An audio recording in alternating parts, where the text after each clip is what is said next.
Hey guys, welcome back to another episode of the Quarter Flag Talk Podcast. It's your boy John, and as always, we are here to bring you the latest in football. Thank you guys so much for supporting us over the last, how many years? But the last few weeks as well. I literally had an experience yesterday. I was walking in the mall in C3, and somebody came up to me like, "Hey, I watch you guys on YouTube," and those little moments mean a whole ton to us. And so, dog, we really appreciate those things. Share it with somebody, comment, and we are not people who are just out there. You want to talk to us, feedback on the stuff that we say, we have a group chat for it. So please feel free to reach out if you would like to be part of that as well. This week I have here with me returning after a 3-week. It can't be international break. What is the break where somebody goes off to coach a whole other team? I have Daniel. Dan, was it good, my guy? I might be an injury break or something. I don't even know. I good, man. I good. You Glad want to be back. 30 seconds to just say what has it been like coaching full time and stuff like that? It's been a lot of work. Definitely. You can't do anything without work. Hard work for sure. But it's been amazing, I guess. Lot to learn. I'll just around kids all the time now. So yeah. take that for what you want to take it with. And then we have Brad. Sonic was a good, my guy. I'm good. Good for now. I think a lot of things have changed since I last saw Daniel, football-wise. The whole conversations we're gonna have is gonna be totally different from weeks ago. Facts. Yeah. No, that's very true. I actually not really sure where to start this weekend. I would like to say that this is another addition, in my opinion, to Premier League messing up schedules again. Because there's no way that Newcastle versus City should be an 11 o'clock fixture. Sorry to say, I don't care what it is. That should never be an 11 o'clock fixture. Nobody was trying to watch Crystal Palace versus Everton as the sole kickoff later on in the day, right? Mm-hmm. But it is what it is. Let me start with what should have been a big name clash for the weekend. And the 13th versus 14th place game, which was Manchester United versus Tottenham Hotspur, where Tottenham obviously came on 1-0 winners thanks to a James Maddison goal. Funnily enough, after a week where Roy Keane spent his time online criticizing his ability to make the impact in the big games. Is this a big game? I'll leave that up to you guys to decide. But Pat, did you get to catch this game by chance? Absolutely not. Okay, great. So we start with Brandon. Brad, what was your takeaway from the clash of the Giants that have Manchester United and Tottenham Hotspur? I think I'll try and keep this as succinct as possible. I don't think there's a lot of things we could talk about positively from either team. I know this is just one game. But on the positive side, Spurs had a lot of players back into their team. A lot of players who they've been lacking for a majority of the season. It's good to see them back. Vicario is particularly one of them. I think him being back really will help them in defensively. Yeah. I thought Spence was very good. Bentancur was also very good. Maddison got his goal. I mean, I guess we'll talk about the negative side of that goal when it comes to the keeper, but there are a lot of Spurs players who played well today. They have a lot of players coming back. Brennan Johnson came back, I believe. I can't remember who else came back from injury. I think Udogi was on the bench. There are a lot of players coming back, so you could see a lot of positives of Spurs. On the flip side, what else can we say about United, bro? They haven't scored again. Anthony is scoring goals at will in La Liga. They don't have any kind of presence on the right or left wing right now. So I don't know, boy. I feel like we just. I'm not sure if there's much positive to take from the game for either team, if I'm being honest with you. Yeah, I'd say it is hard to find positives either way. But look, it is very easy to delve into the negative side when teams lose and stuff. So we will go into United later on. But focusing on Spurs, Pat, obviously since the last time you've been on, Spurs have continued to lose because that's all they've been doing in the league. But they've also come out the cups. They lost to Liverpool in the semi-finals. They kind of all have their banking on. Guys, where would it be if one of these two teams finished in the bottom half of the table and somehow win the Europa League and manage to get Champions League football, right? But it's been a constant tumbling down for Spurs. It has feel like over the last few weeks. But do you feel like this could be the point they can push on from, or they is this just another bright spot amongst a tormented time? That is a one win games. You know, a lot of teams tend to, get themselves going for these bigger games. To be honest, I feel like United, these smaller games, like how do the players find it within themselves to treat every game as should be no big game at all. It should just be game, right? But that's not typically how it goes. So all Yeah. that to say that I think it's difficult to say whether Spurs could use this as a platform. I personally don't like to use big wins as a platform for if a team could push on Yeah. because Mhm. these things happen in the bigger games. I'm more interested in the mid-table. What happens when they play like a Crystal Palace or West Ham? You know, I think those are the more telling ones. So, but I do think though that with Tell being brought to the team, so and Madison being back, I think that is interesting, and I feel like Tell has been good so far, and yeah, interested to see how the team progresses going forward now, especially with him as part of the front four. I didn't really care for Son as a striker. I think he's back in his best position now, and I think Tell is doing okay up there. So that's what I'm more interested in seeing now. Yeah. Brandon, anything? On Spurs? Yeah. And on the What? same point of if you feel like a push on or not. I don't know, boy. I agree with Daniel. I don't know if big games are a good platform to use, particularly in this game. I don't even know if you could consider this a big game. I mean, That's I right. saw a statistic today that 17% of all of Spurs' XG has come in the league has come against United in those two games. That is actually ridiculous. That is I don't even know where to begin to tell you how to interpret that statistic. But Ah, It's crazy. but at least, so I mean, Ange has United's number. It seems. I believe it was Ten Hag at the start. I believe so. Yeah, I think so. Was I it? mean, Yeah, I Probably. think it was. especially after last season, right? This is the fifth time that they would have encountered each other. And I think Ange has literally won 4 times and drawn once. Like, Mm. the fade off.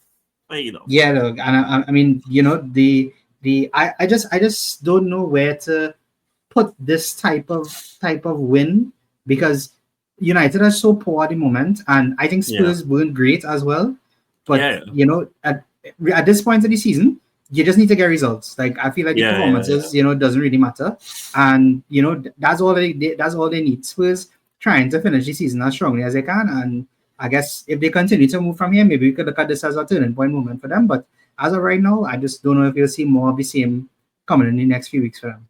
Yeah, I completely agree with you guys. I actually love that line from Patrick of saying that don't use big games as platforms because you're right. Like the whole environment around bigger names at the very least, if not big games, is very different to how you manage the well.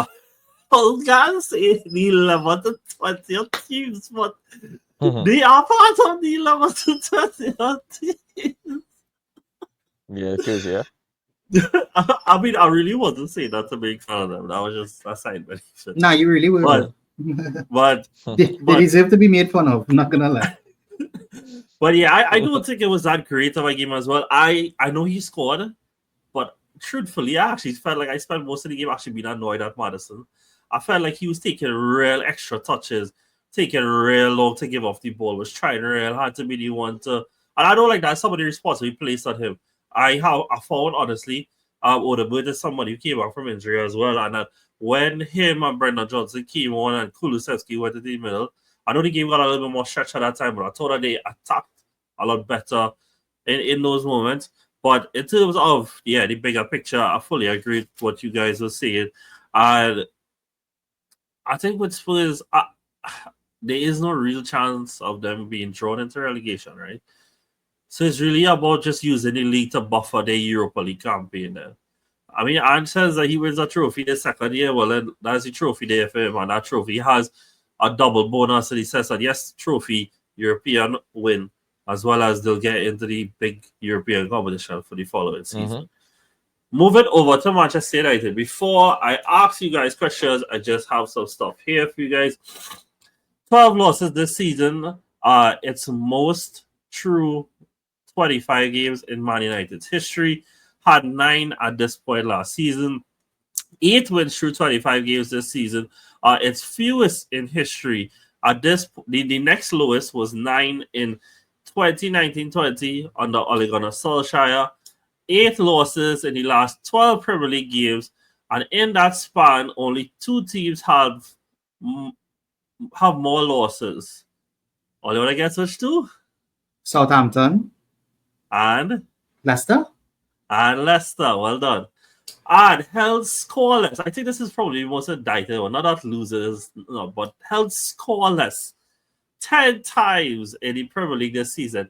Tied for second most by any team. Only have a guess who they are tied with by chance? Dan, you want to go first? Is a team that won this weekend. To help you out. Win the second one. I think I know who it is. They have a Who? new manager, a serious new manager once. Tell me. You probably had him as Serious your, you probably had him as your assistant manager this last week or the past 2 weeks. I don't have them. Who, Everton? Yeah, It is it Everton? Okay. Everton. Yeah, it is Everton. So yeah, that's how it has been. And I mean, obviously, this is an extension of what obviously was good on the Ten Hag, but now it's worse, right? I mean, I didn't fact check it because it was tweeted by the European lad, and I know these guys tweet for propaganda a lot, right? But essentially, United have 1 less point under Amorim so far this season than they had on the Ten Hag for the season, something like that, right? And so it hasn't changed. You know, it is worse, but it essentially feels like just continuation of the same. And so, Brandon, where do they go from here? You know, what does this season mean for United? Because the January window closed last week. We didn't record last week, so we didn't record since then. But in this January window, we saw United give up 2 more attackers in Anthony and Rashford. Ahmad is now out for the season, which means that the players to play in the front 3 of senior players are Højlund, who's been great, Ziggy, who's been great, and then Garnacho, who has fluctuated a lot. You know, I guess if you want, you could put Bruno in the front 3 as well. But where do they go from here? Where do you even see them getting the goals? Because I'm being so real with you, dog. If one of them relegation teams was semi-serious, I could have seen like 5 games down the line, they start to look real sticky. Yeah, well, true. Yeah. No, you're right. But as you know, as the old saying goes, it couldn't get better than Ten Hag, eh? Couldn't get better than me, eh? I won 2 trophies, eh? You know, like I mean, this is the thing for me, right? And I would like any United fan out there to explain this to me, right? I show you saw the quote I sent into the group, John, about Amorim saying that this is his decision to let Anthony go, to let Rashford go, knowing that he didn't have any signings, right? Yep. I don't understand his line of thinking at all. Like I just don't. Like it's not agenda or anything. I can't logically follow him. And there's a problem I have with a lot of managers. John, you know, I have been notorious for saying I will never understand Arteta's line of thinking. This guy, I think he might be worse. Like he said that he knows he's not gonna have transfers. So he gave away 2 players knowing that he's not going to get them back. With the knowledge that he's training them a lot harder and there's the potential for injuries to happen. Now there are injuries. He's playing the same system. The system doesn't work. The players obviously cannot play the system. He knows the players can't play the system. So where are we in terms of watching United as a fan, as a neutral, as anybody? Like, what are you watching when you watch United right now? Are you watching a project? Are you watching them stagnate for the season? Are they can't tank because we don't have tanking in football? Like, what? I would like somebody to explain to me what is the situation and where because it could get really bad. Like as you say, if any of these relegation teams are serious, we could be having a totally different discussion. But the point is that they can drag themselves into that conversation, which is what might happen in a few weeks. So I just don't get it, boys. It's a weird situation. I don't know if Daniel thinks differently about it, but that's how I feel, boy. I just don't get understanding man at all. I will always be here to rationally discuss this. But I can't pretend like I'm not enjoying this at the same time, dog. Because, like, hey, if I was a United fan, dog, I'm telling you, I would be super, super, super sad now, but really optimistic about next season if I was them. Like, genuinely. Because I think that they would be one of the favorites in the championship to win, dog. And I tell how train them, dog, a trophy is a trophy. So you know what, dog? When you rock up the Plymouth Argyle next season at Barnsley Town, but you'll be the favorites, dog. Don't study Leicester. Yeah, Everyone's but telling Plymouth, them, dog. Plymouth beaten No, Premier I League get ready. opposition, eh? True. They're beating Premier League and Champions League top table top in opposition. To be correct. But Pats, do you feel any different? Do you feel any different of what Brandon just said? Even more so specifically to Brandon say like he can't follow the logic of Ten Hag's actions. You know? You mean Amorim? Do you feel sorry, Amorim, Yeah. sorry. Do you feel like you can put more logic to what he has done so far? You know, committing to the system, yes, but also the way that he has exiled players and then eventually allowed them to leave without getting anybody in return and still sticking to that same setup. I don't think I could put logic to it, right? Mm-hmm. Don't think so. But whether I agree with it or not, ultimately doesn't even matter. Because what I think is going on, what I think is evident, at least as going on, is he is sticking to his guns. You know what I mean? And oftentimes managers get criticized for being too quick to abandon their philosophies, like their cornerstones. You know what I mean? And he is clearly everything is going wrong, but he is sticking to his guns. And part of me really likes. I respect that. I think he's a smart guy, but as I said before, okay, before we even became on Team Amorim, he has the potential to be, out of his depth with this United project, as I believe any manager would be, because this United project is hell and it's torture, and it's like purgatory. I feel like it's punishment now for managers. I thought was a good manager. And John and I did a whole lot of. I don't know why I left you out, Brandon. I didn't even mean to that. Three of us did a whole lot of research into this man's system, right? And learning about him before he came to United, and it seemed a little promising, but we need to remind ourselves that we all agreed before he came, the day the appointment made, I think we had a pod, and we all agreed that it wasn't going to work because nobody could make United work. And I'm glad that we are right. It's not working. We thought it wasn't going to work, and here it is. It's not working because, again, it seems like nobody could get this project to work. And I truly believe, I've said it before, I'll say it again, the only way to get this United project to work is to start from the beginning. A lot of players need to go, and then new players need to come in, and one manager needs to be given a long contract, like 4 or 5 years, because right now the squad is made of players from all the way from Jose time. Yeah. Actually, you're right. It have players from Jose's time. So maybe we might not believe in Amorim right now, but maybe in the next 2-3 seasons it will be okay because he's already shown that he is sticking to his guns. And whether he's getting players to come in or not, if he wants players gone because they can't play his system, well, goodbye. And if that means getting relegated to come back up, or if that means toughing it out for the rest of the season and finishing 16th, well, okay. I guess we just have to kind of sit back and watch. I don't think it's for us to agree or not, or even to try to make sense of it, because what he's doing has no logic. It doesn't really make sense. Maybe we just need to watch and see where it's going. Otherwise, we can't send ourselves mad. You know what I mean? We can't figure out what, because it doesn't make sense. Brandon, everything you said is correct. Like this, nothing that he does is making sense right now. The system is not working, but he's stuck with it, even though the team is sinking, and he's gotten rid of 2 players without replacing them, and some big players, to be fair. Like, I think there's an argument Rashford could have helped out right now, but he's gone, right? And I got rid of Anthony, and all of a sudden Anthony's scoring. Like, oh, how did that even happen? And Yeah, but Dog. none of this makes and sense. you know what's the worst part about all of this, boy? Like the man had he had 6 18-year-olds on the pitch. And he still didn't bring on the goalkeeping coach. I don't understand why. Like the man is clearly experienced enough. Like why he didn't just bring on the goalkeeping coach? I just don't get.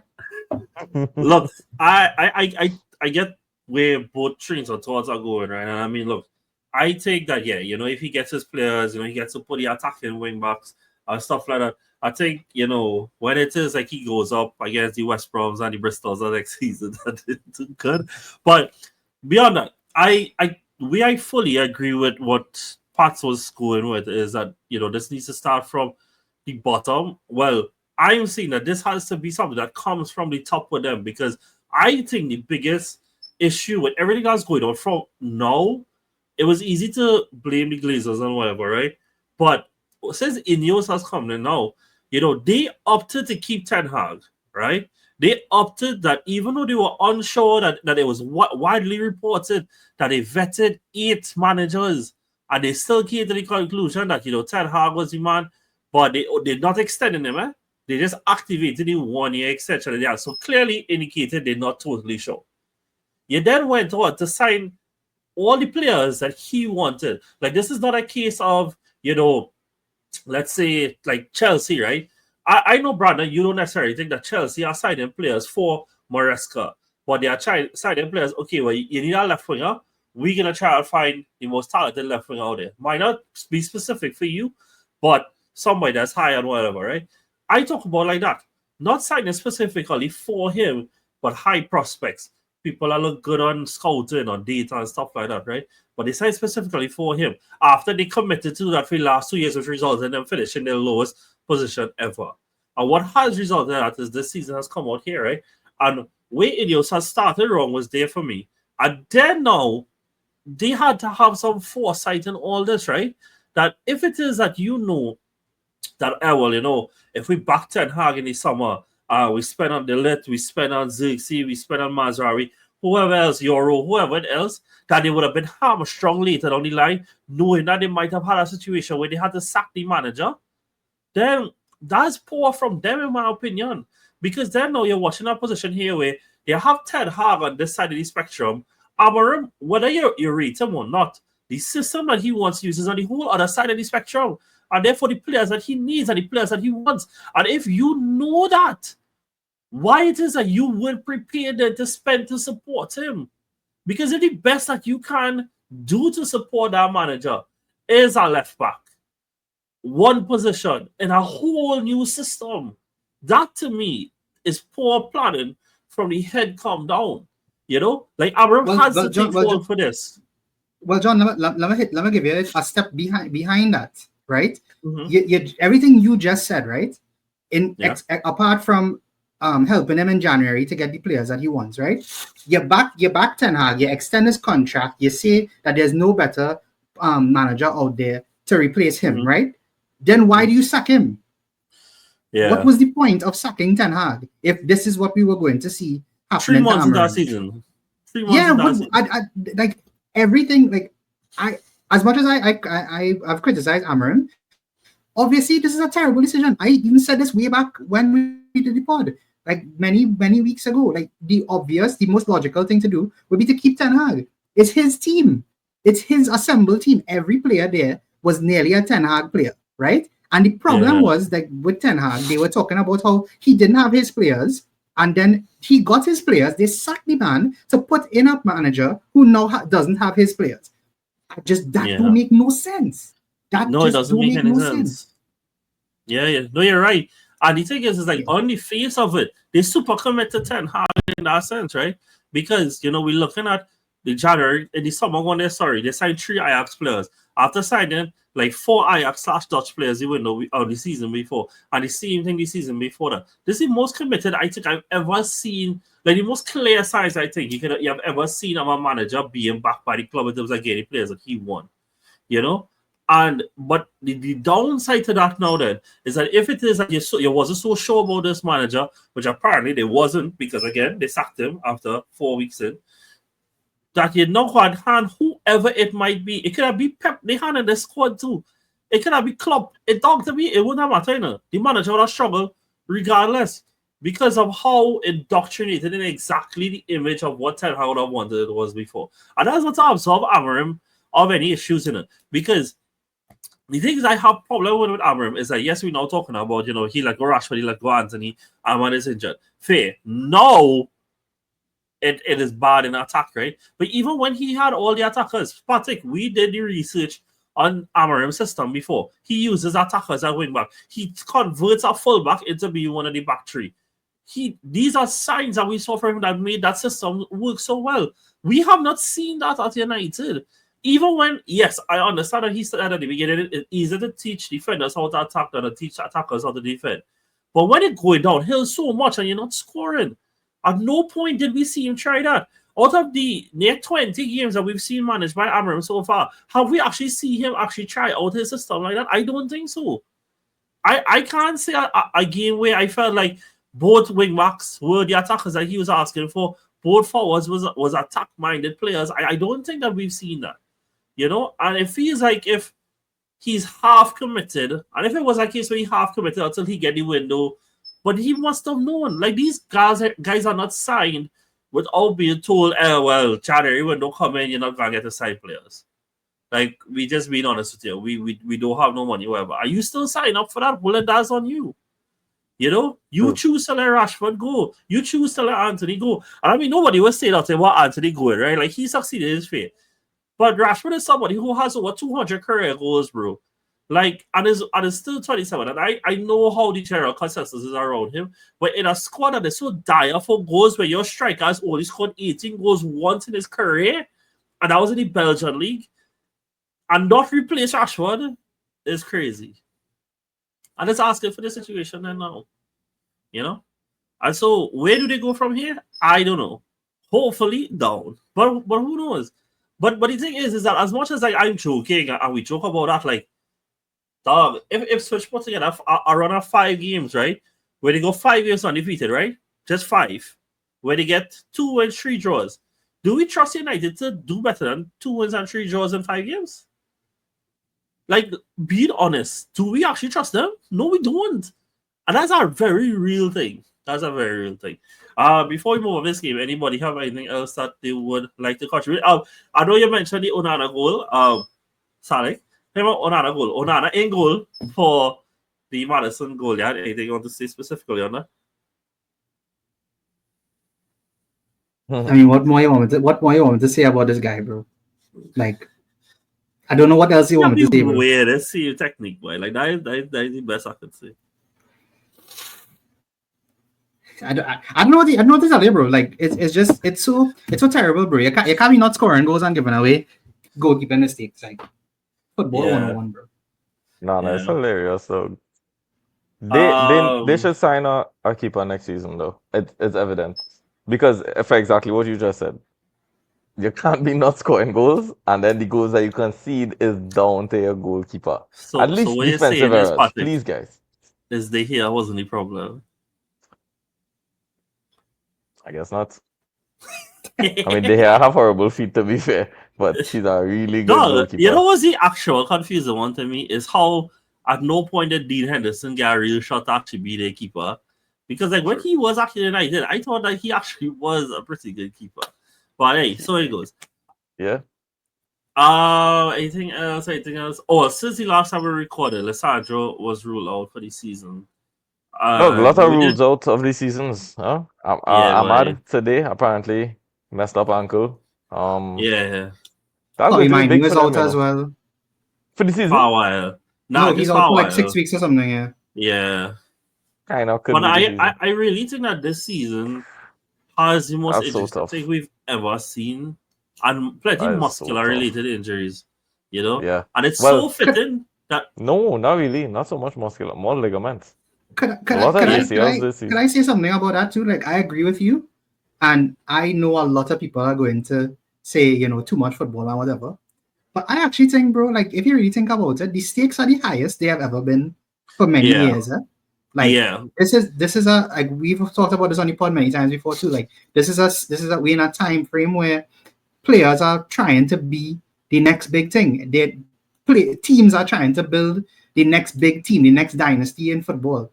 Like, we don't have that everywhere, and I think there's a lot of players who are trying very hard, and to their credit, like they've been playing out of their skin. Habits, as an example. I know we'll get to that eventually, and your name is torn hamstring, but as much as I can say whatever I want about Havertz, one thing I can't say is that he put himself out there. He's been playing because he wants to win, because he wants to help his team. And I think like that's a big thing for me, boy. I think like you could see it in everybody, and you can see how devastated everybody looks when the players get injured. So I feel like that's also a thing about it too. Because I know everybody's gonna say, "Oh, too much football and whatever." No, I don't necessarily think is too much football. I mean, obviously those things can help, but as I say, like I think that what these stakes being the highest, the demand on these players, like the intensity football play that now, dog. I like the demand. Again, we are joking about this, right? But like, who's 14th? Sorry, who's like 16th? Wolves. The demand of Wolves game puts on you. It's not like what it was 10, 15 years ago. And I don't mean that to take for granted what the league was then. But like, seriously, like, okay, Wolves. We'll talk about Wolves versus Liverpool later, right? And we saw how that game went. That is not games that teams could just walk by anymore. And has been the outcome of it is that's the demand. And so then now, clubs need to get more inventive in how big that we can build these squads in, and be more realistic of the kind of quality demand from your 22, 24, 25th choice players in your whole squad, So, yeah, cool, nice. Moving on. Next team to have also had a rough weekend. I'm sorry to do this way, Brandon, but this is the first time in a real long time that we had a pod where Chelsea played in time for us to talk about them, right? Mm-hmm. And let me just exit the recording right there one time. I'll come back after. This is the first time also in, I want to say since November, that Chelsea have fallen out of the top four. And probably there now warrants actual conversations about what has been going on with them. This is 2 games, 2 losses to Brighton. One was in the cup and one is in the league. But Brandon, I don't know what. Oh wait, shucks! Before we move on, Patrick didn't watch the game, but I didn't really want to do it. So Brandon, who is your spotlight player for the Spurs, or personal spotlight for the Spurs versus Man United game? Andre Onana. I didn't even think Patrick here since I introduced the spotlight player thing. I don't know. Oh yeah, probably not. That's true. That's true. I have no clue what you're looking at. So basically, what it is that every game, one person will be asked to put someone in the spotlight, and it doesn't have to be something good. It can be good, bad, or whatever reason you want to highlight them for this week. So yeah. So for our next game, I'll let you do it. So yeah, Adriano, great, nice. Moving on. Overview, Brandon, of the Chelsea versus Brighton, all Brighton versus Chelsea. Well, the old saying goes, you can't beat the real thing with fake imitations. Like we have been trying to be the next Brighton and find the next 100 million players and sell them for 500 million euros or whatever. And we can't even beat Brighton, bro. Like we have looked poor for weeks now. We've looked poor. I remember I told you weeks ago, if we still in the title race by the end of January, we will have a discussion. We're not there anymore. We barely in the top 4. Like Cole Palmer. What's happened to Cole Palmer? Like he's cold Palmer, like frozen, ice cold. But he ain't looking. He ain't looking that great at all. Caicedo looks like he's running on fumes at this point. Sometimes I wonder what is Enzo's purpose in our midfield. Sometimes I wonder if Jackson is the glue that holds everything together, because since he's been out, we haven't done anything good. And I have said this again, and I'll say it one more time. I'll continue to say it until we improve it. Our defense is not good. Our back 5 is not good at all. We don't have a solid keeper. Our centre backs are not solid. Our right back is either injured, or if we have the other one, very inconsistent. He doesn't even play right back. He inverted all the way into the midfield for who God knows what reason. And then our left back is a Euro winner when he's with Spain, and I don't know, boy, you row your boat at Chelsea. I don't know. I don't know what it's going to be. I don't know what it's going to be on whatever day. So, but at the same time, big up Brighton, because I also want to say that Brighton have some of the best Premier League quality players in the entire league. They have some of the best quality players in every position. Like if you look throughout the entire team, they have players that every team would want. Would take. Yeah, you're looking at Baleba right now. Baleba is having one of the best seasons in the entire league. You're looking at their Yeah. defense. Their defense is very good. And, big up their manager as well. I know I had them relegation at the start of the season, and, big up to them. They've done really well. But and from a Chelsea perspective, bro, like, we look terrible. Like, I don't even know where to begin. I don't know what is the problem. We look so different from the start of the season to now. I just don't know where it's all gone wrong and if it will correct itself.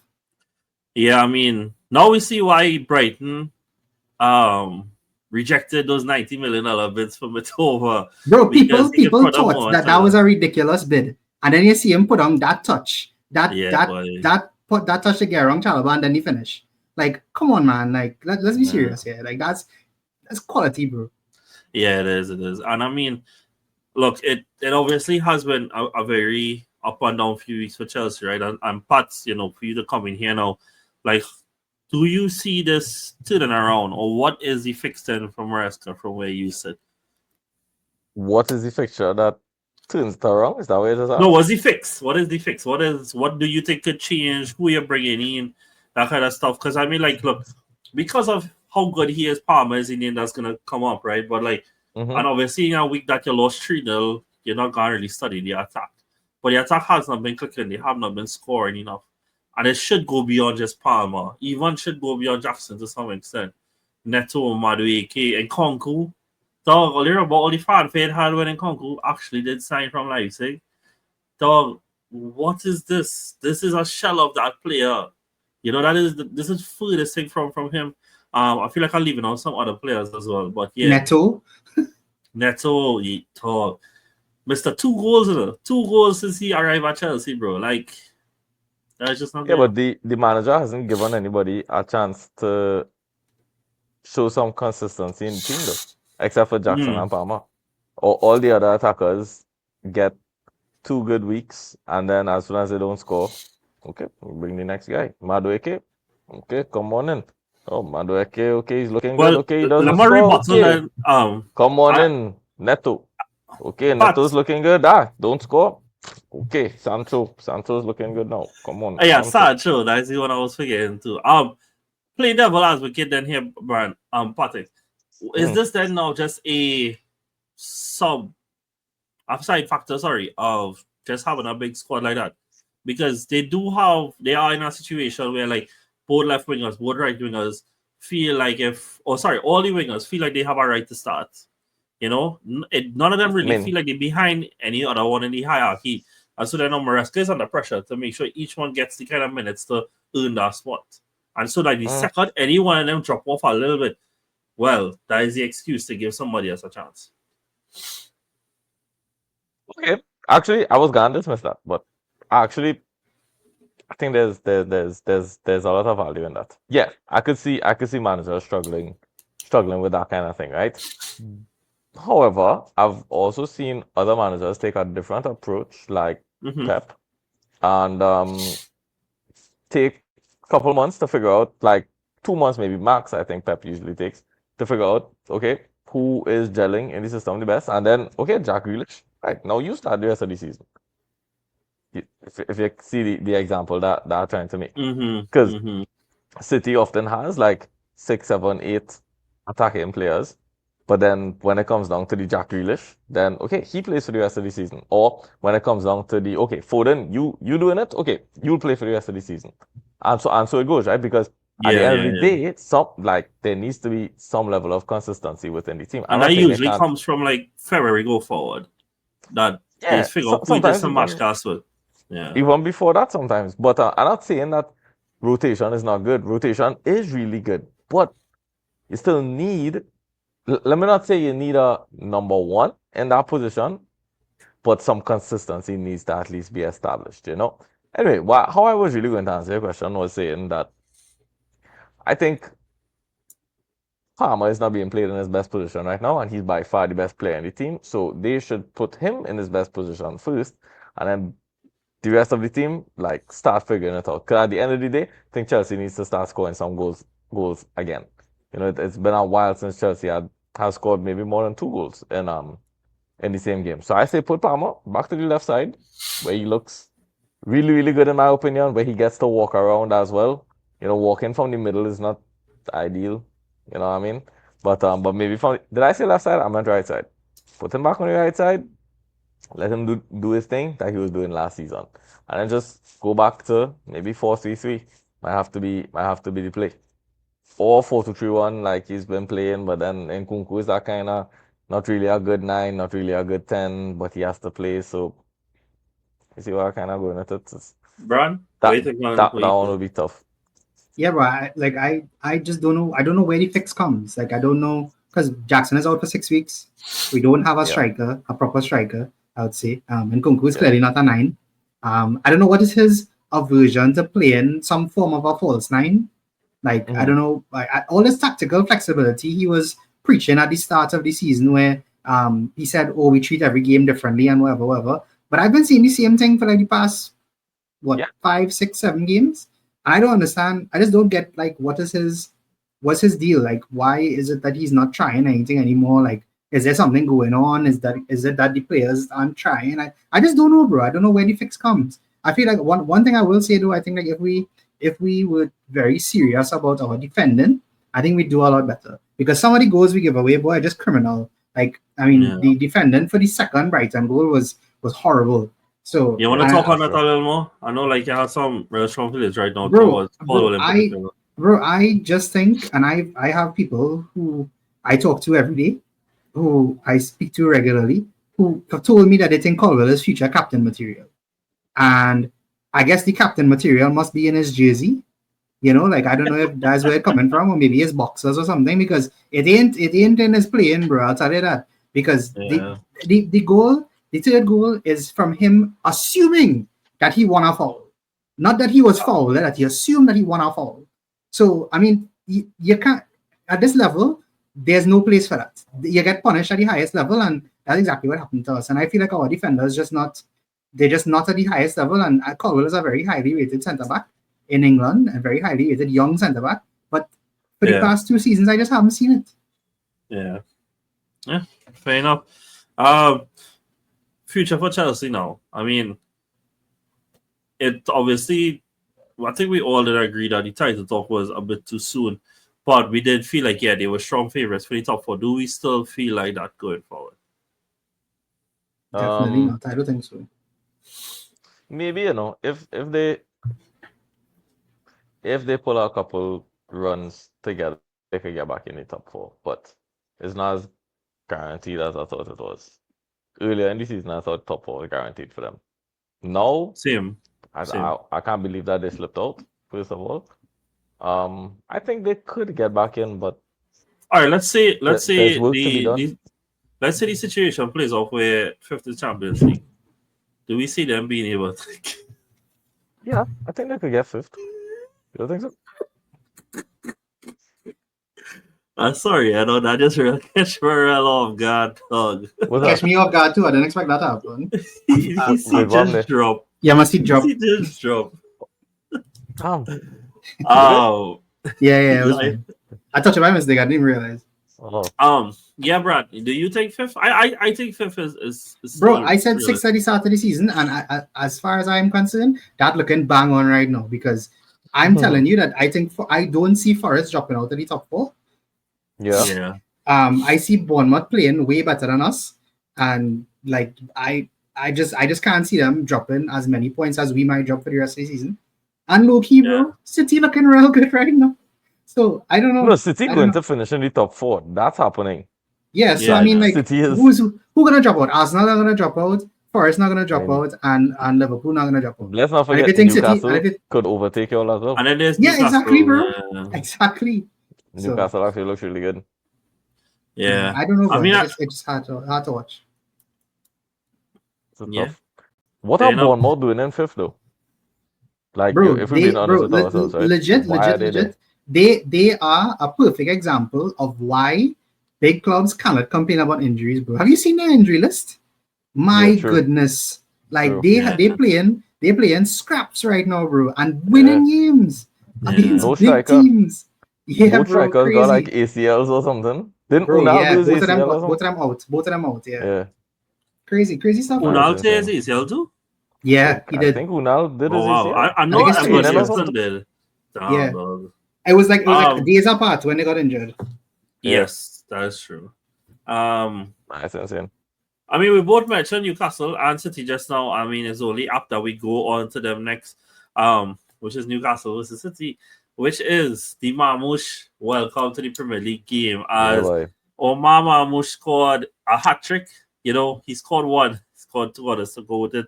And a really excellent start to the game for them. I think the hat-trick came in the space of 14 minutes as well. Yeah. And a late goal for Academy product, James McAtee as well, off the bench.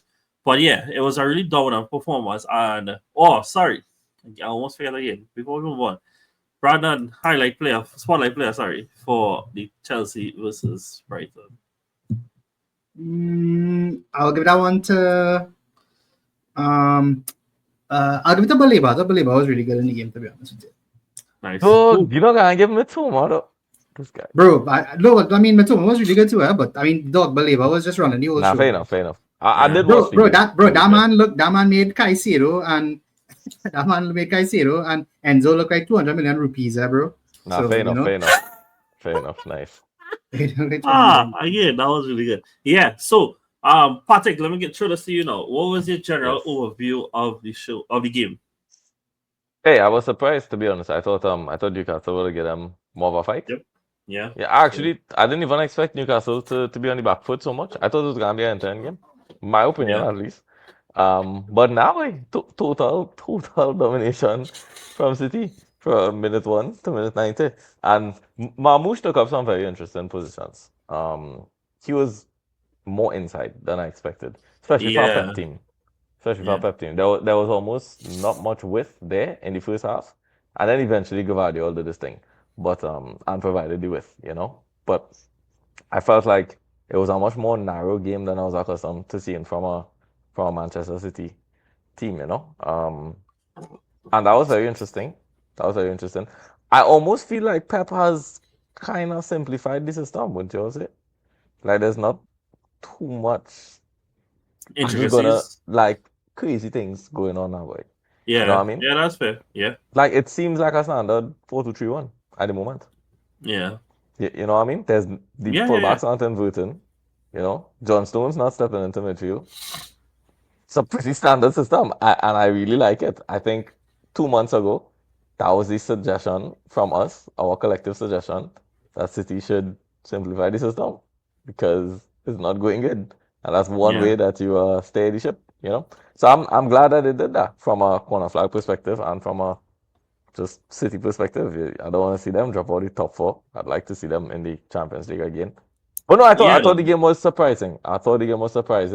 But anybody else thought it was surprising at how much space Newcastle was willing to offer in behind the City. Even before the first goal, I thought a few times I saw Haaland really attack this space well. Haaland, me captain of the day, by the way. I don't know if it took anybody else by surprise, but it took me by surprise. But I don't. Yeah, I thought I've never noticed that. He had on the armband. I specifically saw that in the first half, and in rumors called. But I saw a lot of interchanging movement between Marmoush and Haaland in the sense that Real play the ball will go in behind on the left wit in particular, and that way it allowed Haaland to run out to that side. Marmoush comes inside.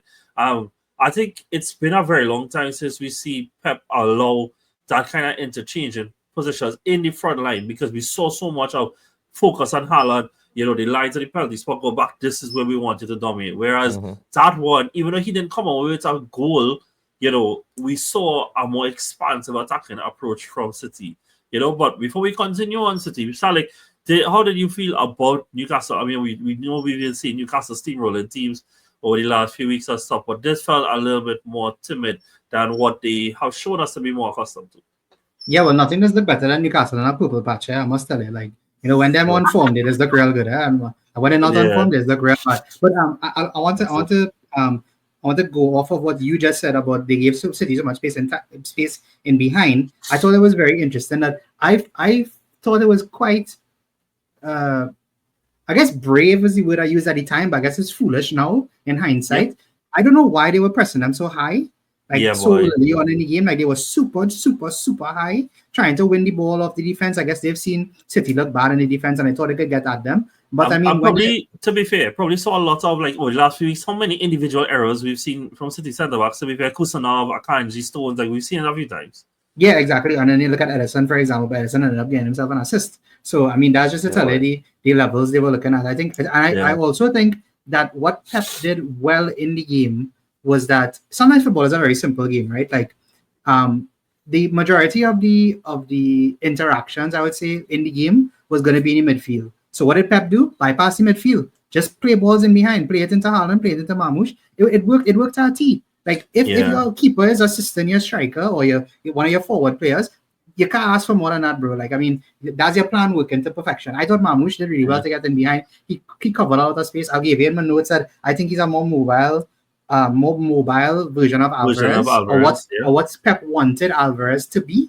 I think he's a way more mobile version of that, and I think, like, hopefully there's a good stepping stone for Marmoush, because I thought this is one of the best games I saw for the season. Like, a hat-trick in 14 minutes is ridiculous, honestly. Yeah, and I mean, I actually really liked how the whole front three performed on the day, actually, because I think Savio and him being able to be more inverted, than being asked to be holding the touchline, I think it played to their strengths a lot more. And Pat, what I was going to ask, and we saw the changes, the more simplification of the system, rather. Going forward now, City have some really hard games for them. Would you say that the introduction of Nico Gonzalez was a big part of the result of the weekend, and that is the key thing for them going forward? It's one thing for them going forward for sure. I mean, he adds a lot of balance to the midfield. He gives at least a defensive presence that Kovacic and Rico Lewis and so on and so forth aren't really able to, and Mateus Nunes obviously aren't really able to give. And he's going to be big for them going forward. Hopefully he doesn't get injured. That I hope. He adds this ability for them and allows the rest of the midfielders and attackers to do their role, knowing that there's a shield right behind them, similar to what Rodri used to do, obviously. Not at the same level, but it's good. It's something familiar, and let's talk about his physical capabilities as well. He's a big guy. You know what I mean? So that also helps. Yeah. Yeah, he's going to be very key for. I think Marmoush is going to be very key for these guys as well. Because he is something different in the league, even, like, different to the team, but different to the league too. This is a highly technical winger / forward / wing forward. Play wherever it have the goals, and then score them. To have good finisher as well. He is a scary guy. Yeah, like I said, it's two really big games they have this week, obviously. Cause if they could show, obviously they need to win against Madrid. We know that. We'll talk more about that later on. But even against okay, but we leave that. Nobody But then even against Liverpool, if they could show them now that this is not another drop in the bucket, but when Liverpool come to them, to show Liverpool, hey, yeah, we fall off a little bit, but we ain't going nowhere. That they can really put their season back on track a little bit. Feel Salah going and show the Egyptian levels, though. That's the problem. That's the problem now. I mean, that is the history of Salah, right? Showing everybody in this league levels, dog. I didn't think Marmoush in the my pyramid bigger than yours, bro. Yeah, but it's over. It's cooked. I like that. It's cooked. That was good. It's cooking. Before we move on, Patrick, who would you like to choose as your spotlight player for this game? For this game? Yeah, I mean, it could only be Marmoush, I think. It could literally only be him. Can I say something about Marmoush? And I think this might be like real. It might be real early to say this, but it might be real hot at the same time. So we know we love that. We love that here. Yeah. I think, bro. I honestly, this is just from watching him play. I think if Pep could turn that man into a Ramdoita of some kind, I think he could easily be one of the best players in the league. I think his ability to attack space is very good. It's probably one of the best in the league. Fit as well. Exactly, and I think his technical. Daniel talked about his technical ability. He's very good on the ball, like very good on the ball. So I think if Pep could find some way to turn him into some form of a Ramdoita, I think he'd be great. I like that. Could a Ramdoita exist with Haaland? No, with four. Foden. That's two questions. Which one are you asking? No, I didn't ask the Haaland. John asked the Haaland. I'm saying with the Foden. I think so. I think it could. I think it might help Foden actually. But we can see. Foden also seems like he likes to be in. Foden like to make himself busy, around that area. But I also think that if you give Foden's primary responsibility is to hit the ball at the goal when you give him the ball, I think that could be very beneficial to him, and that's how I think Marmoush might operate. Fair enough. Yeah, I think the only thing I would like to see in the weekend from the side of the weekend is longer term, where does the creativity burden fall, and see where that goes, because they were allowed to play a lot more transitional at the weekend. Where does that creative burden when somebody doesn't allow them that space in there? But that's we'll see against Forest. They play Forest soon, so we'll see. We'll definitely know against Forest. Okay. Actually, that's a good. We'll know versus Forest. Cool, nice. Moving on. Forest lost this weekend actually to Fulham. Finally. Big up Fulham. Who been having a good season as well. But the next two sides to touch on, since you bring on the Egyptian King himself, who people was making fastest for him in the first goal, but let me be real, he could be credited for that. But then obviously scored his second goal as well and led them to a 2-1 win. But Salik, you thought that this was not the most conventional performances from Liverpool. Why is that?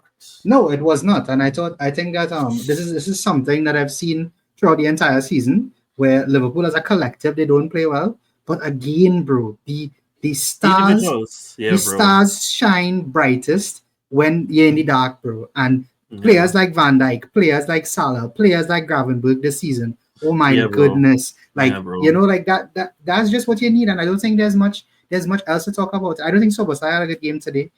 Sorry, not today. I don't think he had a good game. I think McAllister was good, but he was also quiet at some point. Konate could have been sent off, and we could be talking about something totally different. The refs, but we're not, because it's not us. But that we could be talking about so many different things. But my main focus of Liverpool continues to be, no matter how difficult it seems, the main players keep getting them out of these holes that they keep digging themselves into. And big up Van Dijk, big up Gravenberch, bro. If Salah did not exist, bro, Gravenberch would have been player of the year, bro. Probably. That guy is having an incredible season, bro. Yeah. And Salah scored again. Like, I don't know what else you wanted to say about. I don't have. No, and I mean, look, something I want to add on Gravenberch as well, though, is this one has played every single minute that they've asked him, that they have needed him to. This isn't, and we talk about fatigue and everything else, right? And I mean, yeah, they have been games where he looked leggy, but he has been pushing through it, though. And I don't think maybe one game or something, this man quality has not dropped under like 7 out of 10 for the season. And again, this is somebody who was more conventional, attack-minded in our midfield, true midfielder, who is now playing as a 6. Second half of the season, second half of the game, Liverpool had 0 shots, not any on target, not on goal. We given even with the context of what went on in midweek as well, yes, the goal should have been disallowed against Liverpool, against Everton, but it stood. Are we seeing that second half from Liverpool isn't as good as the first, and they're probably trying to manage all the second halves? Maybe. I think that's something that we've seen from Slot throughout the season, at least, has been control. So when they're winning games, he tries to then just see the game out, I guess. It's not easy to do that in the Premier League, especially when our Wolves and our Mateus Cunha could pull something out of nothing. And 2-0 is not always the safest score anymore. Because it just takes one, and then all of a sudden you're in the oh shucks moment, I was surprised that Wolves was able to put so much pressure on them, though, in the second half. But football is a game of momentum, and that's a risk you take with trying to gain control. That if you don't get it, then you're against the momentum now, and gaining that back is usually, I want to say impossible. It's not really impossible. It's very tough to get it's hard. Control back. I think they could have maybe just fouled a little more, though, to break up the momentum. That would have been my solution, at least. I don't know if you saw it, but I think it was like the 89 minutes or something.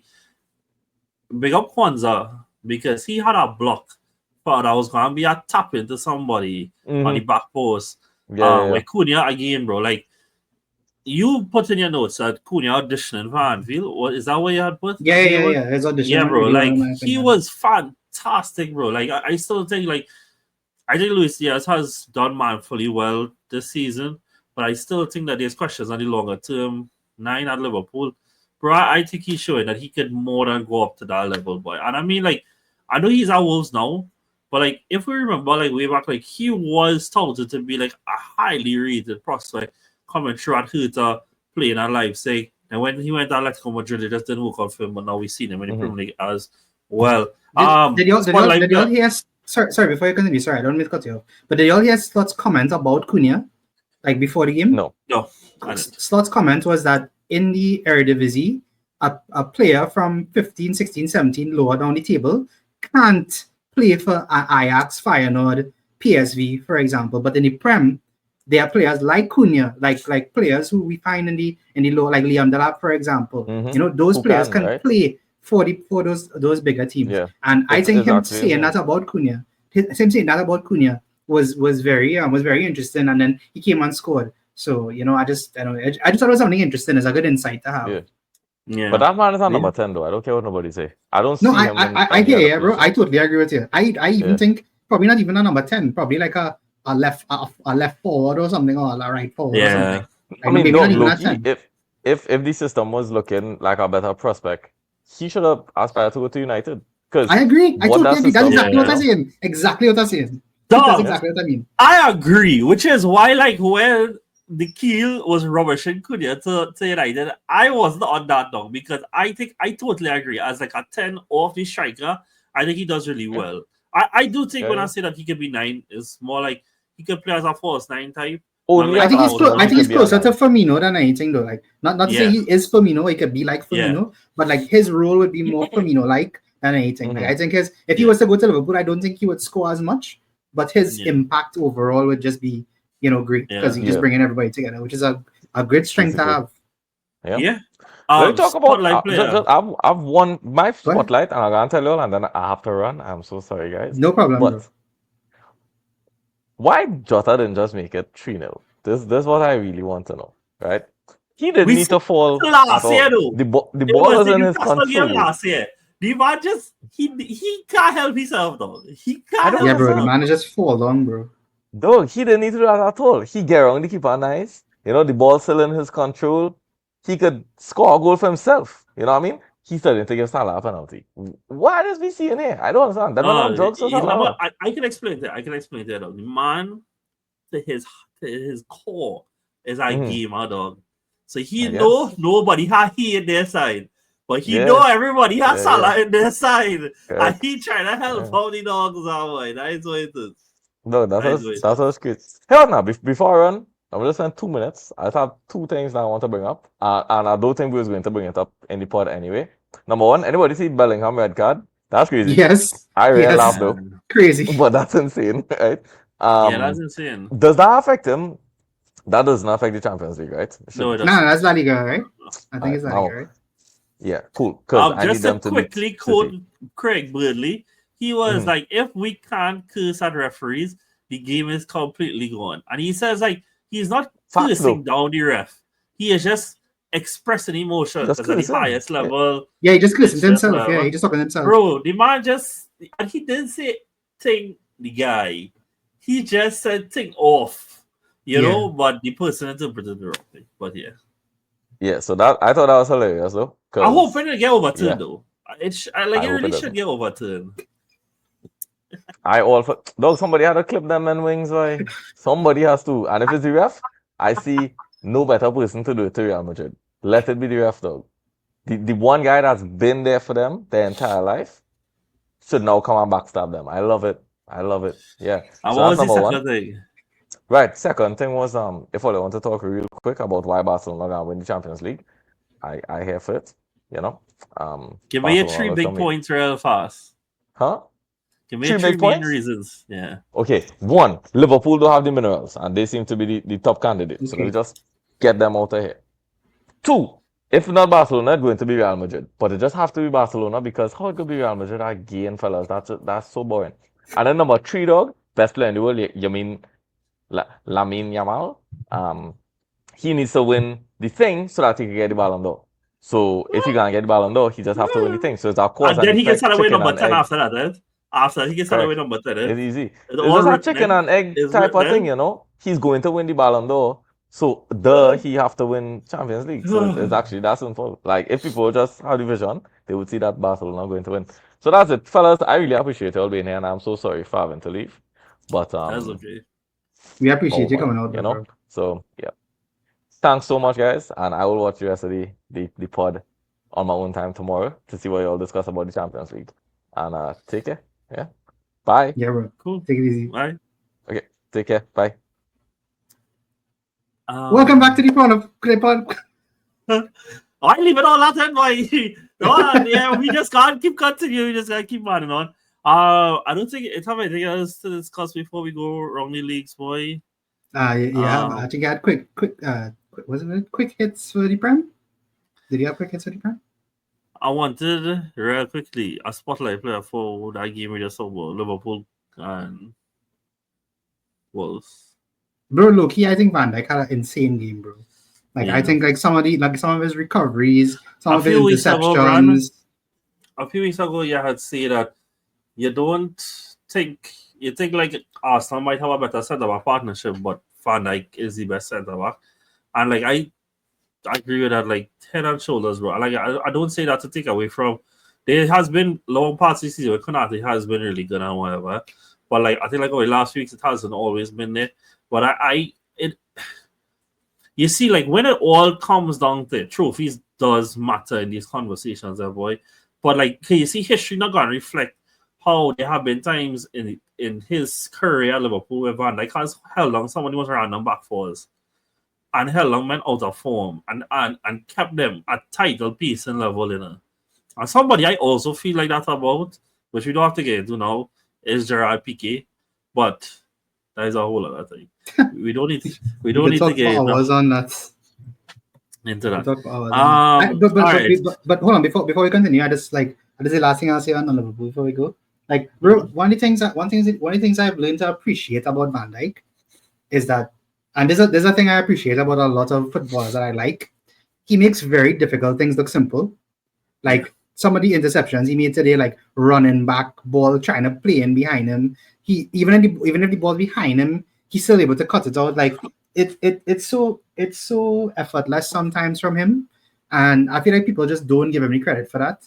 And obviously he will have his bad moments and whatever, but I mean, bro, like you just have to appreciate the class of a player, bro. Like he's really one of the modern day Premier League greats, in my opinion. Like I don't know if I could name you a better centre back than Van Dijk for a good while now. Like Yeah. he's just great, bro. Just great.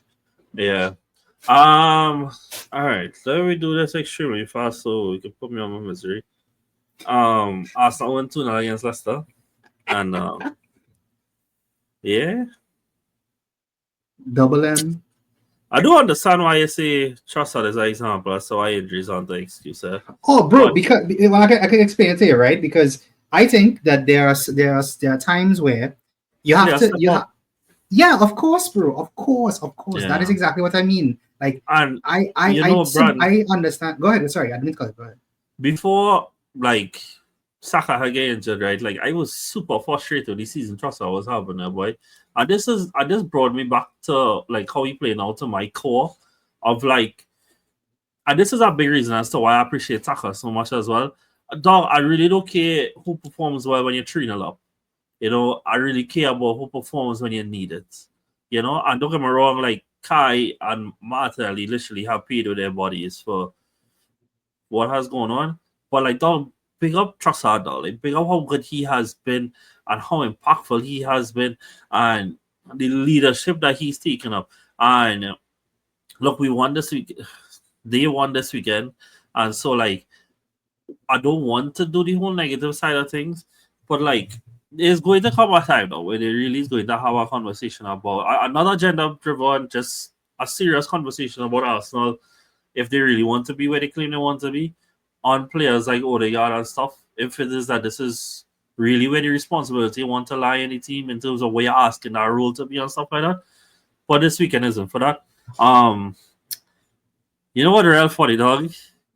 That second goal that Marino scored outside of Saka and Trossard, I don't think I see anybody finishing that so calmly in the side, which says so much. But was a really good finish. Is this the long-term solution? It doesn't have to be, because apparently it's only for the next 4 months, right? But I don't think this actually would happen.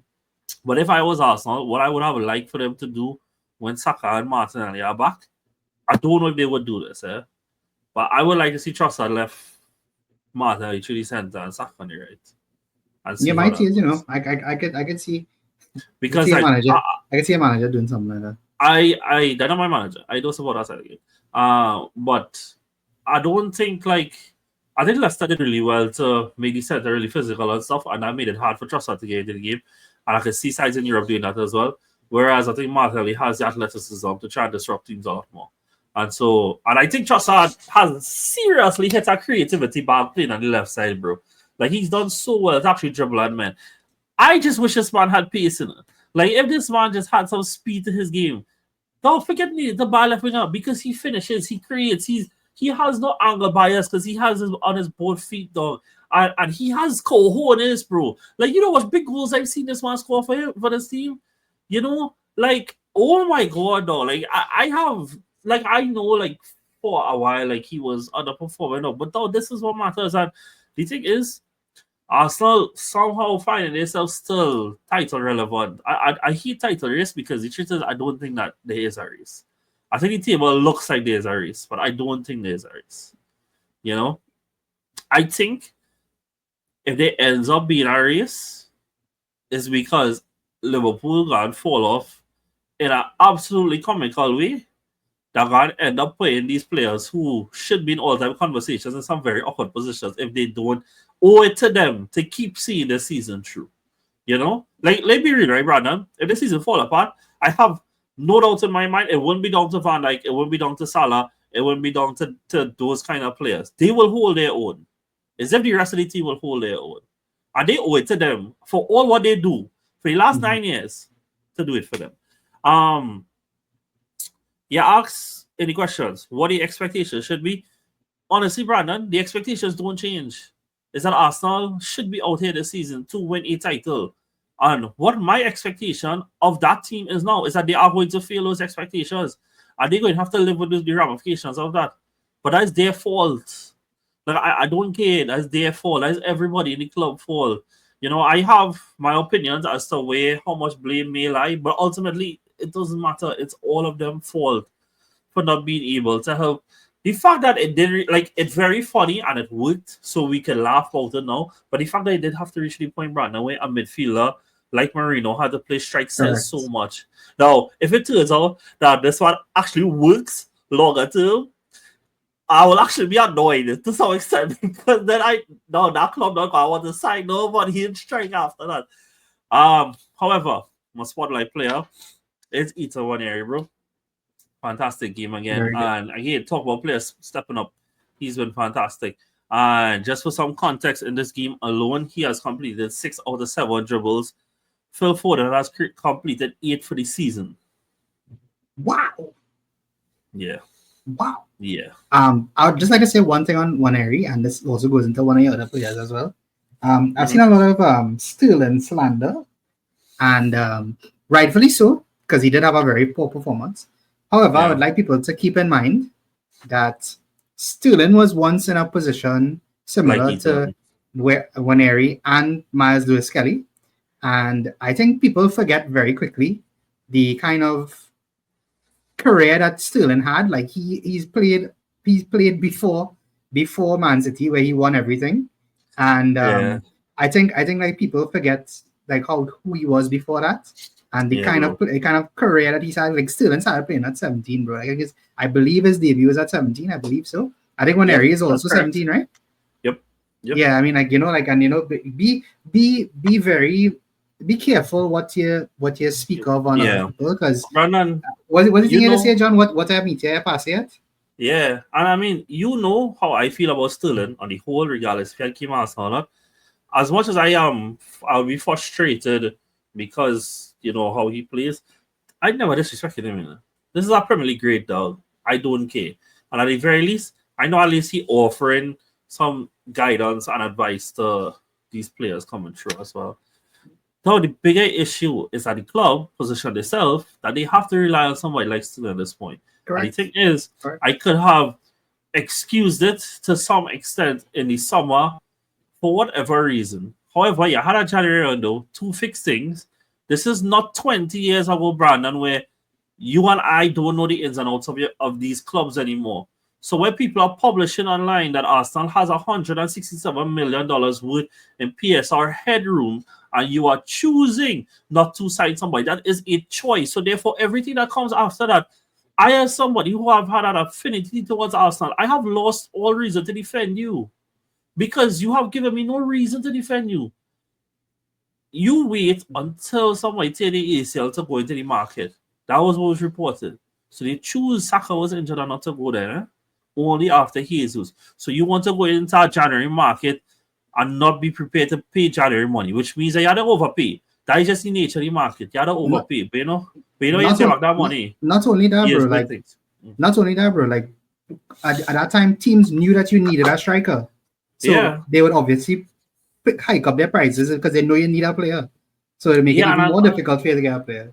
Yeah, and the thing is, like, regardless of what you think about Enzo or not, right, Brandon, Chelsea decided that this January we go in and get Enzo, and Enzo release because I remember that at the time was 82 million, something like that, and they choose to go up to where they did to get over the line. And regardless if you rate him or not, at least they had the conviction that okay, we go in and get this man no matter what, dog, because we think that the team need him. Where is that conviction from Arsenal?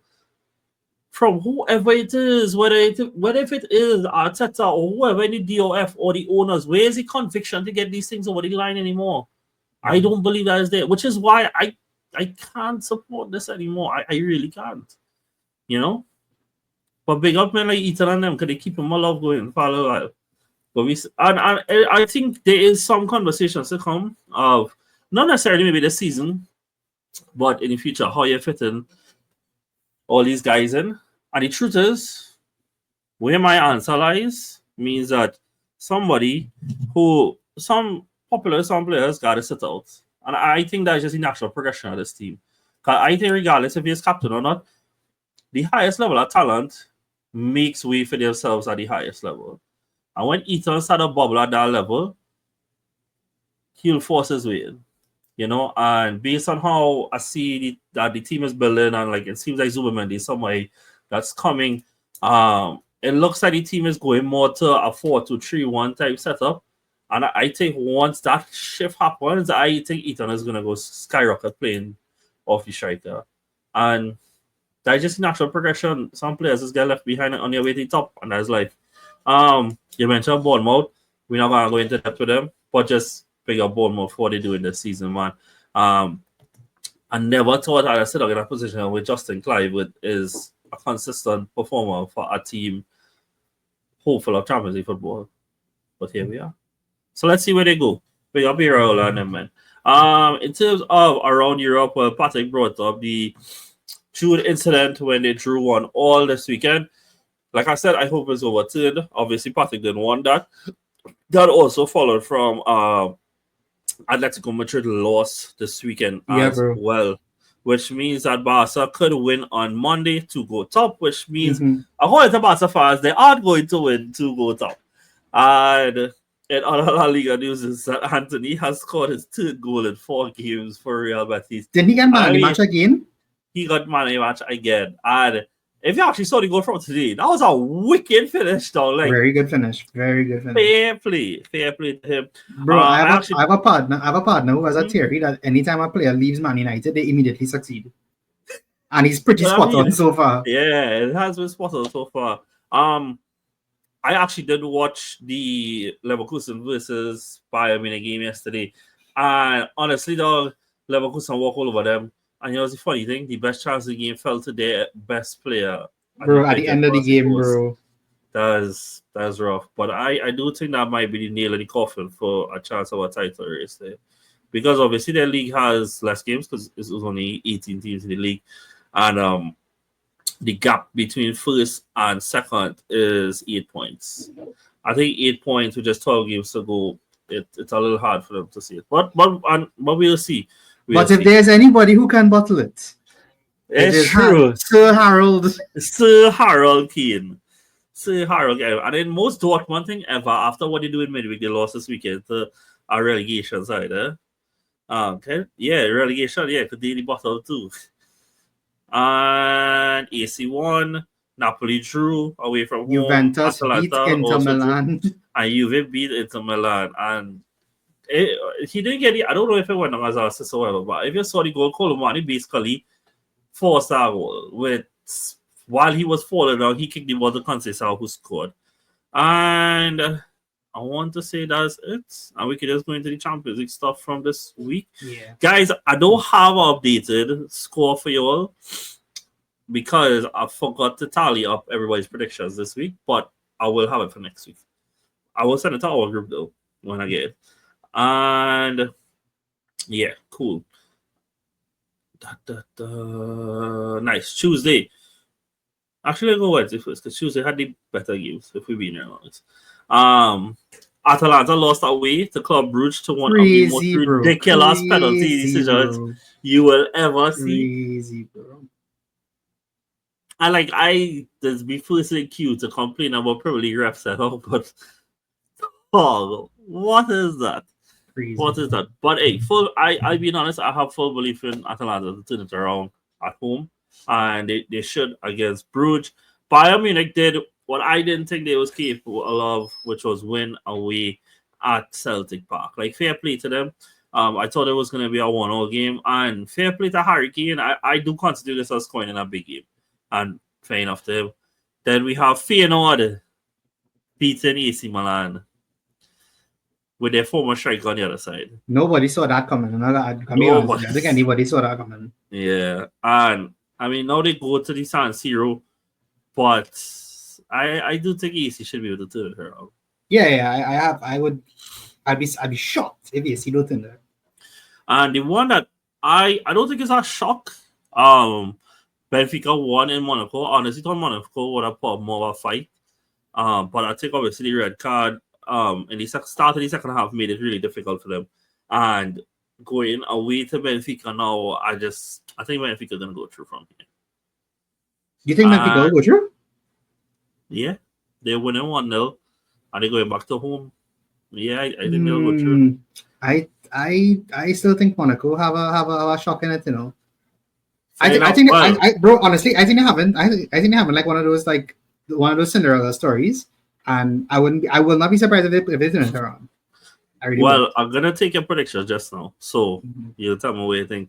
Then we have, as I just said, Dortmund being Dortmund, 1-3-0 away to Sporting. So yeah, they should be true. I mean, I feel like it's seasons now where we see Dortmund be Jekyll and Hyde between the Champions League and the domestic season, bro, and it just continues to be like that. Then we have Juve winning 2-1 against PSV at home, but I don't think that tie is all said and done yet. But one that is definitely said and done is PSG hosting Brest.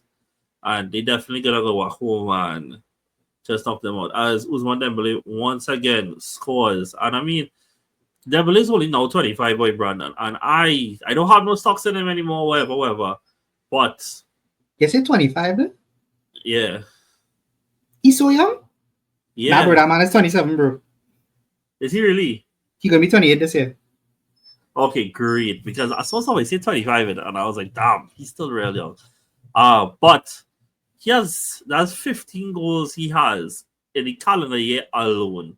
You know, if he's finally recognizing that forward, all power to him. And the last one was the Man City versus Real Madrid game where it had controversy, it had flow, it had big moments, but ultimately Real Madrid do, despite the circumstances, what Real Madrid do. We have to say what this game ran. Bro, honestly, honestly, watching Real Madrid in the Champions League, bro, is be so.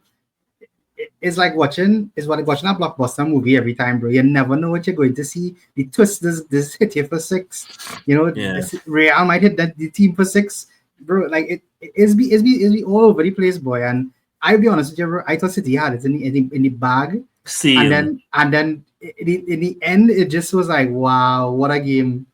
I can't believe they lost, but what a game! You know, what's the funny thing, eh? This is probably the best marketing for this format of the Champions League, you know. Was City Oh, yeah, and for Real sure. having to play at this point in 100%. time, and then one of them getting knocked out in the end. I mean, I wouldn't lie, I was very surprised after our VAR review the penalty was given. Just because it was a foul. It was obviously a foul, but it really did look like it was outside the box. But hey, so be it. But then Jude Bellingham, who I thought had a fantastic game, went on to score the winner. And like, I think there's a perception of Jude that like he's only the second striker, he's only in the box and whatever. I think that if you actually watch his games, people will see that he plays deep, that he could help dictate play, helps them build up and stuff. And I actually do think that his game is really developing really, really well. And so don't take your narratives off Twitter, guys. Actually watch the game and develop your own opinions and thoughts. But with that being said, let me take your predictions for next week. So let's start off with AC Milan versus Feyenoord. You know what's the thing though? They have not. I don't think they has won a game on the Fancy South that they have pre-scored in it. Well, I was just gonna say, ironically, this might be one of those games where there's a free score in AC Milan. So I am going to go for. I'm gonna go 4-1 AC Milan. I'm gonna go 2-0 after extra time. AC? Yeah, AC after extra time. Wow. Then we have Atalanta versus Bruges. But we would say AC to go through. Atalanta versus Bruges. I'm giving it to Atalanta, bro. I think Retegi will put them to the sword in the second. Right? Yeah, I think so too. Then we have Bayern Munich hosting Celtic. Would think Bayern going through. Yeah, well, if they don't, I mean, it'll be quite funny. If they don't, it'll be quite funny. To be fair, I'll show you some of the highlights of that game after Celtic scored. Dog, Celtic had them on the fire. So I mean, Bro, it was close enough. It was close You enough. never know. You never know, bro. But I'll get back to benefit right now. And then we have Benfica versus Monaco. Yeah, I am going to say that I think Benfica go through. I'm gonna go with Monaco, bro. I think they have. I think they have one. I think they have another surprise for us. Cool, nice. Then we have what's it? Villa versus Liverpool. Then we have Dortmund versus Sporting. Dortmund. Yeah, but Gregors didn't start the last game, huh? So if he start this one, why? I don't know. That guy harder started. Yeah, he came off the bench. I was shocked too. Trust me, I was shocked too. But he didn't start. So if he starts, you never know. They might have a chance. But if he doesn't start, I can't see them doing anything. Then PSG versus Brest. Okay, both these games. Bro, I don't know. I really don't. Let me just tell you, if PSG don't go through in that tie, bro, we're gonna have a field day on the spot, bro. Yeah. Then we have PSV versus Juve. In good Juve style, bro, they win the first leg, they will draw the second leg, they will go through.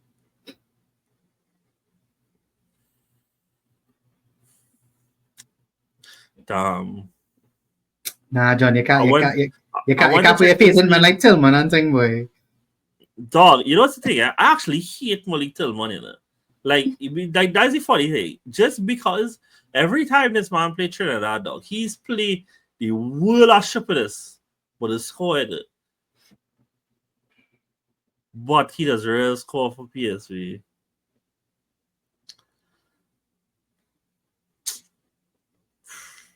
You know deep down you want to say it, you know? I do want to say PSV. I really do it. So every time I watch PSV, I actually be really impressed by them, dog. So you know what? Yeah, no, that is the one I going for the upset of the round. I going for PSV to go through. Nice. And then last one we have Real versus City, and like I want to say that I think they'll make it difficult, but I don't know, boy. Imagine if it goes to pens now. the drama, the pressure. Like, oh my gosh. I'll be there though. I'll be there, bro. I'll be But there. I honestly think though, like this is not a game for the defenders at all, boy. Like not. yeah, 100%. Like Yeah. if you go into this game without an attacking mindset, then you're immediately losing. Yeah. So I would. What we had? It was 3-2, right? Yeah. Bro, expect 5 goals again. But I'm going to go with Real. I'm going to go with Real. There's just too much black magic, bro. Yeah, I'm gonna go with a draw today. A real high scoring draw, but a Real will go through. Yeah. Dog, you know what's so crazy, boy? Like, how is it that Real Madrid, their team color is white, bro? Like, yeah, what a black magic must they be doing, bro? Like, no team have a black kit, bro. Like, why you didn't pick up black kit, bro? Like, dog, it's how like Real whole backline out in it. And bro, and City lost the game. yeah, and City lost, dog. Like, I mean, credit where you actually that sense your fella played pretty decent. He was really good, bro. He was really good. Yeah, Valverde, right back was really also impressed. really good. Yeah, but Valverde is just He's good. He's just world good. class players, though. Yeah, that is the definition of world class players. So. All right, cool. I feel that's it. And we can wrap up on 1 minute and 30. Brian, thank you so much for your time. And guys, thank you so much for listening. If you reach this far, we really love you guys and really appreciate it. And we'll see you guys next week. Catch you guys next time. See you soon. Take it easy later.